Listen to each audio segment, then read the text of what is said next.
Olá, hoje a gente vai conversar sobre a Odisseia de Penélope, da Margaret Atwood.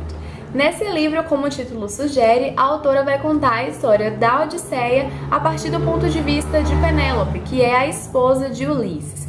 Para quem não sabe, a Odisseia é um poema de Homero que narra as aventuras de Ulisses no seu retorno para casa depois da Guerra de Troia.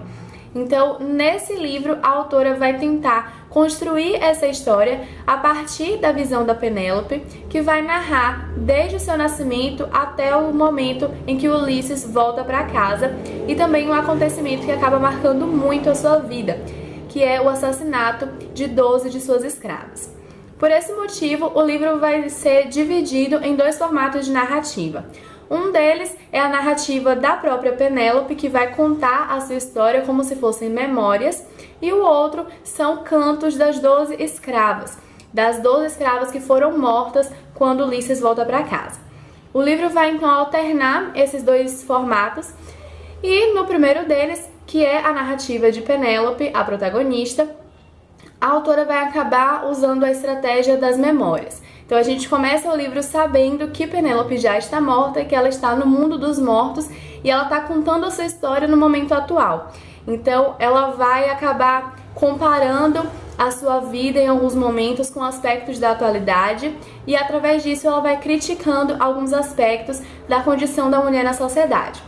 Porém, na parte de Penélope, essa crítica social não é tão forte, e isso me desapontou um pouco, porque em vários momentos a autora parece se preocupar mais em criar uma rivalidade entre Penélope e Helena, que é a sua prima e foi a suposta razão para a Guerra de Troia, do que criticar diretamente a sociedade do período.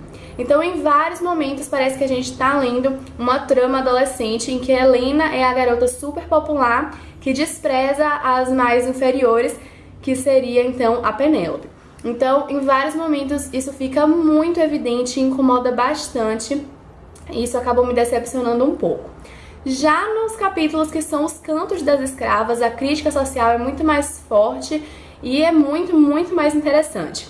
Nesse momento, as escravas vão acabar comentando períodos da vida de Penélope que são mencionados nos capítulos anteriores, e a partir disso elas vão narrando desde seus afazeres domésticos até os abusos sexuais que foram sofridos devido então à presença dos pretendentes de Penélope no palácio.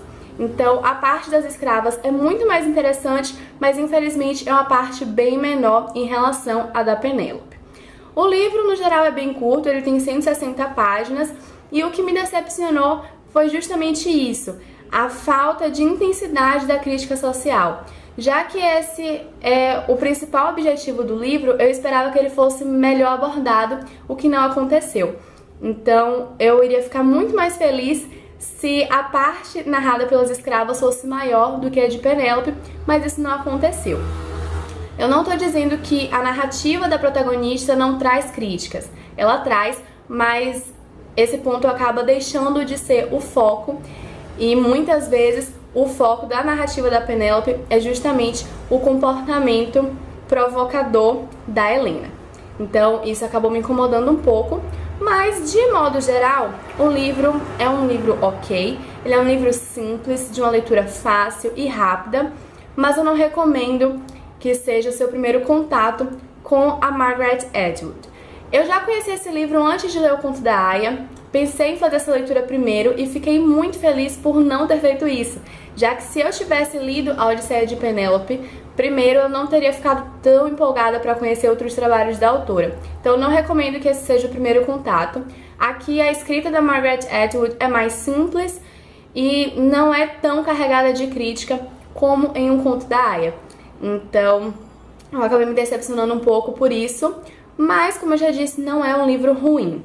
Então, deixo aqui registrado que o livro, sim, podia ter mais críticas, mas mesmo focando em outros aspectos em determinados momentos, ele acaba criticando, sim, a condição da mulher e questionando o fato de Penélope ser usada como representante da fidelidade da mulher grega, já que ela esperou durante 20 anos o retorno de Ulisses.